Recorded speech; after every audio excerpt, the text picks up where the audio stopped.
بسم اللہ الرحمن الرحیم۔ السلام علیکم ناظرین، آج کی ویڈیو میں ہم بات کریں گے جسٹس قاضی فیض عیسیٰ صاحب کی اور تحریک لبیک پاکستان کی۔ ناظرین، جسٹس قاضی فیض عیسیٰ صاحب جو ہیں وہ آج پہنچے ہیں جڑا والا کے اندر، جہاں پر ایک بے حرمتی ہوتی ہے۔ اس بے حرمتی کے نتیجے میں ایک عوام ریاکشن دیتی ہے، اور اس ریاکشن کے نتیجے میں جو وہاں پر تباہی ہوتی ہے اس کی جتنی بھی مذمت کی جائے وہ کم ہے۔ جن لوگوں نے آئین اور قانون کو توڑا ان کے خلاف آئین اور قانون کے مطابق کارروائی ہو۔ ہاں، جنہوں نے گستاخی کی ان کے خلاف بھی کارروائی ہو۔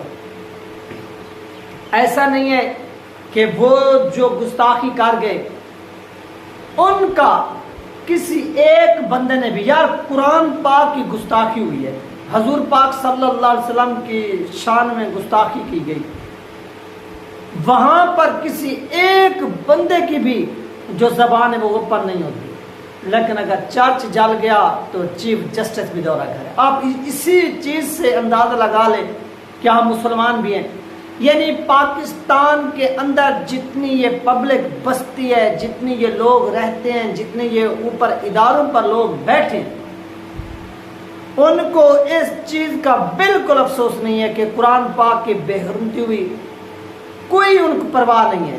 اگر ہوئی ہے تو ان کو کوئی پرواہ نہیں، یعنی انہوں نے کہا کہ اس چیز سے ہمارا کوئی لینا دینا نہیں۔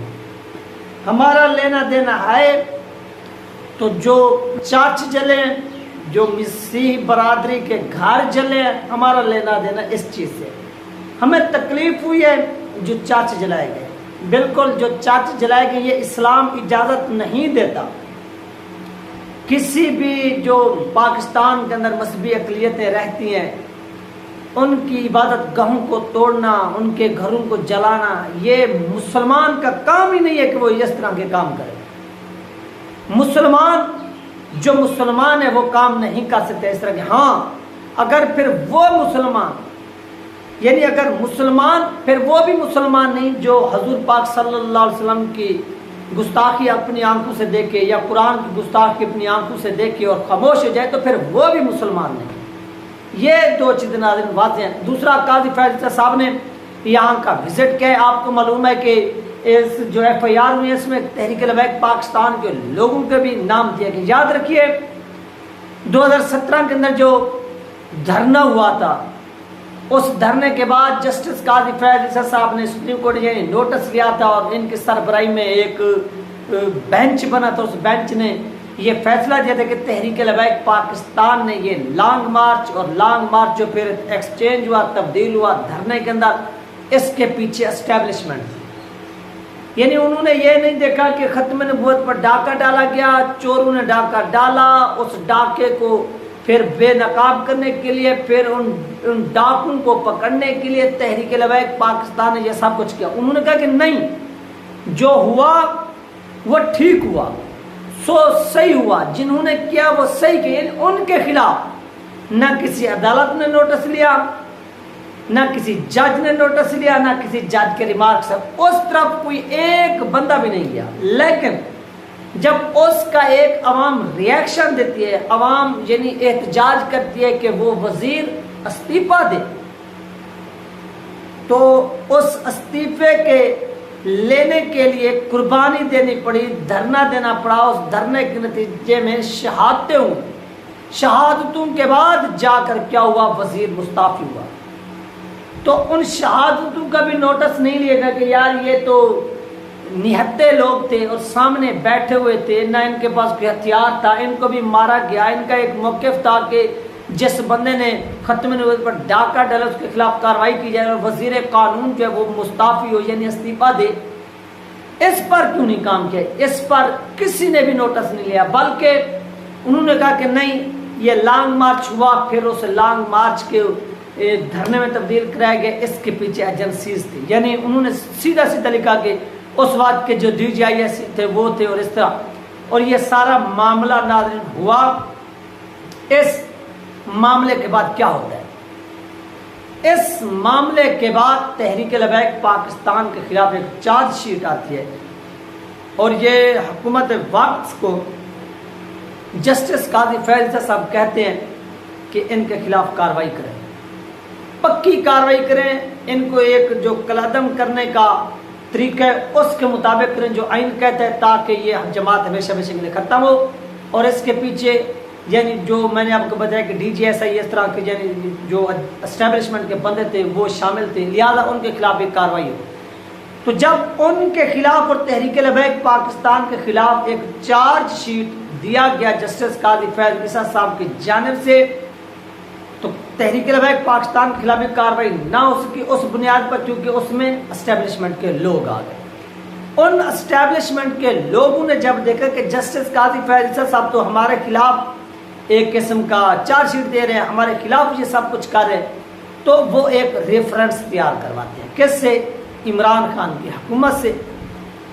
وہ ریفرنس جب تیار ہوتا ہے اس کے نتیجے میں ناظرین جسٹس قاضی فیض عیسیٰ صاحب کا کیس لگ جاتا ہے سپریم کورٹ آف پاکستان میں، اور ان کو تمام بینچز سے الگ کر دیا جاتا ہے۔ یعنی وہی کیس فیض آباد والا، اس کے بعد جسٹس قاضی فیض عیسیٰ کے خلاف ایک ریفرنس دائر ہوتا ہے، صدارتی ریفرنس۔ اس ریفرنس میں ان کو 6-7 ماہ عدالت میں بلوایا جاتا ہے، اور بلانے کے ساتھ ساتھ ان کو بینچ سے بھی الگ کر دیا جاتا ہے کہ یہ 6-7 ماہ کسی بھی بینچ کا حصہ نہیں رہ سکتے۔ یہ معاملہ چلتے رہے۔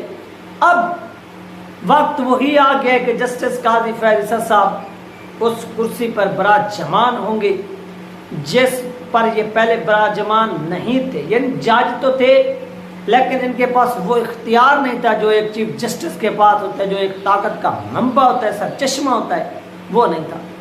اب یہ ان کے پاس آ گیا ہے، یعنی 1 منتھ کے بعد یہ ہوں گے پاکستان کے چیف جسٹس، اور یہ پاکستان کے چیف جسٹس ہوں گے تو جو کیس انہوں نے اٹھایا تھا، اسٹیبلشمنٹ کو نعت ڈالی تھی ان کے بقول، تو یہ اسی کیس کو دوبارہ دیکھیں گے۔ یاد رکھیے گا تحریک لبیک پاکستان کے لیے یہ کٹھن اور مشکل ترین دور ہوگا۔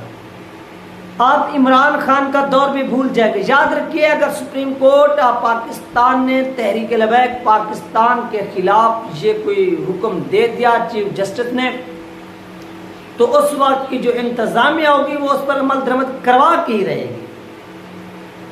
جس طرح سے آسیہ مسیح کا فیصلہ سپریم کورٹ آف پاکستان نے دیا، پاکستان کے لاکھوں لوگ سڑکوں پر آئے، احتجاج کیا گیا، انہوں نے یہ ایک قسم کا بہانہ بنا حکومتوں نے اور اداروں نے کہ یہ دیکھیے یہ سپریم کورٹ آف پاکستان کا فیصلہ ہے، ہم نے اس کو ہر صورت میں ایکسیپٹ کرنا ہے، ماننا ہے، اور یہی وجہ ہے کہ اب اس میں بھی وہ یہی کچھ کر رہے ہیں۔ اور جسٹس قاضی فیض عیسیٰ صاحب نے پھر آج جس طرح سے جڑاوالا کا دورہ کیا، اور اس دورے سے یہ دوبارہ نوٹس لیں گے، نوٹس میں بھی یہ چیز تبدیل ہو سکتی ہے کہ یہ کس نے کروایا، کیوں کروایا۔ اس میں ایف آئی آر جو ہوئی اس میں واضح طور پر تحریک لبیک پاکستان کے لوگوں کا نام ہے، تو پھر یہاں پر بھی وہ کہہ سکتے ہیں کہ ایک وہاں پر فیض آباد والا قصہ، دوسرا یہاں پر بھی تحریک لبیک پاکستان کے لوگ ملوث ہیں اور ان کے خلاف ویسے بھی یہ لبرلز اور بھی بہت سے لوگ ہیں جو ان کے خلاف ہیں تحریک لبیک پاکستان کے، تو پھر یہاں پر تحریک لبیک پاکستان کے خلاف ایک قسم کا اور چارج شیٹ تیار ہوگا، اور اس طرح سے تحریک لبیک پاکستان کو دیوار کے ساتھ لگانے کے لیے یہ تمام کام ہو رہے ہیں، اور ایک پورے کے پورے پلان کے تحت ہو رہا ہے جس کا کسی کو کوئی علم ہی نہیں ہو رہا۔ اور آنے والا جو چیف جسٹس صاحب کا دور ہوگا یہ تحریک لبیک پاکستان کے لیے ایسا سمجھ لیں کہ کانٹو کا دور ہوگا، انتہائی مشکل دور ہوگا۔ یہاں پر آپ سمجھ لیں کہ آپ کے قائدین ہو گئے، آپ کی جماعت ہوگی، یہ مختلف پابندیوں کا سامنا بھی کر سکتی ہے، کیونکہ یہاں پر وہ جج جو آپ کے پہلے ہی دھرنے کے خلاف تھا وہ سیٹ پر براجمان ہوگا، پھر وہ اپنے وہ فیصلے دیکھے گا جو کروا چکا ہے کہ عمل درآمد ہوا کہ نہیں، تو یہاں پر ہی آپ کو کریش کرنے کی، کچلنے کی پوری تیاری ہوگی، اور آپ کے اوپر مزید جو ہے نا وہ امتحان آئیں گے۔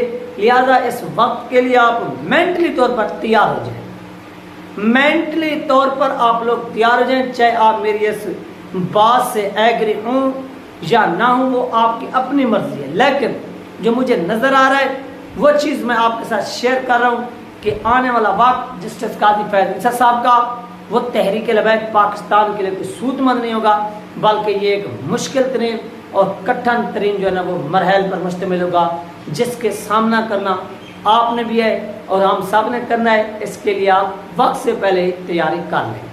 یہ تھی اہم ترین اپڈیٹ جو آپ لوگوں کے ساتھ شیئر کی گئی۔ نیکسٹ ویڈیو میں اللہ حافظ۔